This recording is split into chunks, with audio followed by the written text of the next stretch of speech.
बरेली के थाना शाही क्षेत्र में पिछले 1 साल से लगातार 9 महिलाओं की हत्या के बाद पूरे इलाके में खौफ का माहौल बना था। महिलाएं घर से बाहर निकलने में डरने लगी थीं। मगर आज 9 अगस्त को हत्यारे की गिरफ्तारी के बाद शायद इस खौफ का अंत हो गया है। बरेली पुलिस ने ऑपरेशन तलाश के जरिए साइको किलर को पकड़ लिया है, जिसने एक के बाद एक 9 महिलाओं को मौत के घाट उतार दिया था। इस गिरफ्तारी से क्षेत्र में थोड़ी राहत की सांस ली जा रही है, क्योंकि अब महिलाओं में सुरक्षा की भावना लौटने लगी है। पुलिस की इस कार्रवाई को क्षेत्र में काफी सराहना मिल रही है। इस खतरनाक हत्यारे के समय रहते पकड़े जाने से कई मासूम महिलाओं की जान बच गई है। बरेली पुलिस को हत्यारे तक पहुंचने में 12 महीने से अधिक का समय लगा।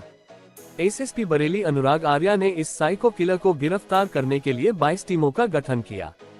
25 किलोमीटर के एरिया में इस ऑपरेशन को चलाने व इस अभियान के लिए 600 से अधिक नए कैमरे और लगभग 1500 सीसीटीवी कैमरों की मदद ली गई।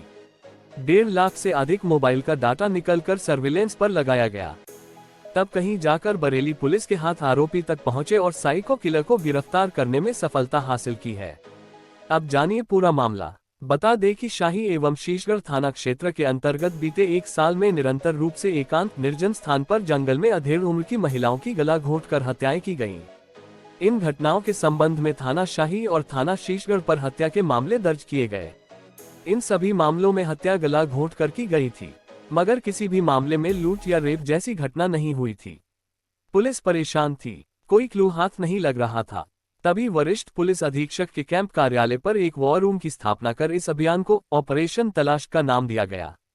इस घटना में आरोपी को पकड़ने में वर्दी और सादा वस्त्रों में पुलिसकर्मियों को लगाया गया। साथ ही इन पुलिसकर्मियों ने लोगों को सतर्क रहने के भी निर्देश दिए।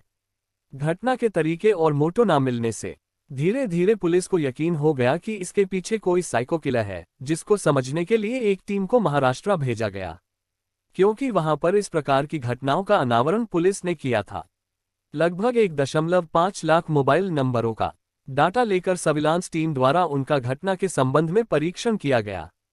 आसपास के गांव की वोटर सूची प्राप्त कर ऐसे व्यक्तियों को चिन्हित कर उनकी निगरानी की गई, जिनके व्यक्तिगत जीवन में किसी भी कारण से उथल पुथल थी। साइको किलर ने पूछताछ में बताई हत्यारा बनने की वजह। आरोपी कुलदीप से विस्तृत पूछताछ में ये बताया कि वह मूल रूप से ग्राम बाकरगंज थाना नवाबगंज क्षेत्र का निवासी है। उसकी 2 सगी बहनें हैं। सगी मां की मृत्यु हो चुकी है। उसके पिता बाबूराम ने उसकी मां के जीवित रहते समय ही एक अन्य महिला से भी विवाह कर लिया था।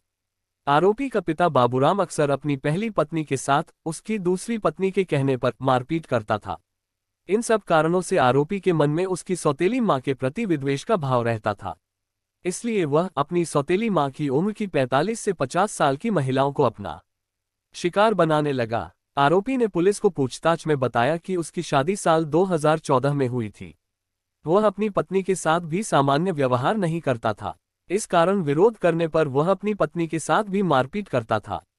इस हिंसक प्रवृत्ति के कारण परेशान होकर कुछ साल पहले उसकी पत्नी भी उसको छोड़कर चली गई थी। इन्हीं कारणों से कुंठित होकर भांग, सुल्फा, शराब आदि का सेवन करने लगा और अपने घर बाकरगंज से निकलकर आसपास के जंगल गांव भटकने लगा।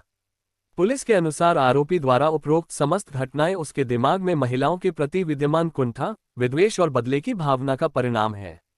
साथ साथ यह भी तथ्य प्रकाश में आया है कि आरोपी कुलदीप को आसपास के समस्त क्षेत्र के सुनसान निर्जन खेतों के रास्तों पगडंडियों की पूरी जानकारी है, जिन पर वह दिन भर पैदल घुमा करता रहता था।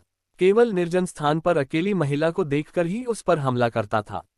हमला करने से पहले वह इस बात को पूरी तरह सुनिश्चित करता था कि किसी ने उसको महिला के पीछे जाते हुए नहीं देखा है। अगर महिला का पीछा करते समय रास्ते में कोई भी बच्चा, पुरुष या अन्य महिला उसको मिल जाती थी, तब वह उस दिन घटना नहीं करता था। सभी घटनाएं गन्ने के खेत में किए जाने का कारण उसने पूछताछ में बताया कि यहाँ उसे देख पाना मुश्किल होता था। साइको किलर के पास नहीं था मोबाइल।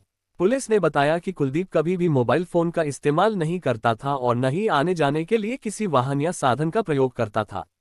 वह पैदल ही घूमता था और हत्या के बाद निशानी के तौर पर अपने शिकार का सामान ले जाता था।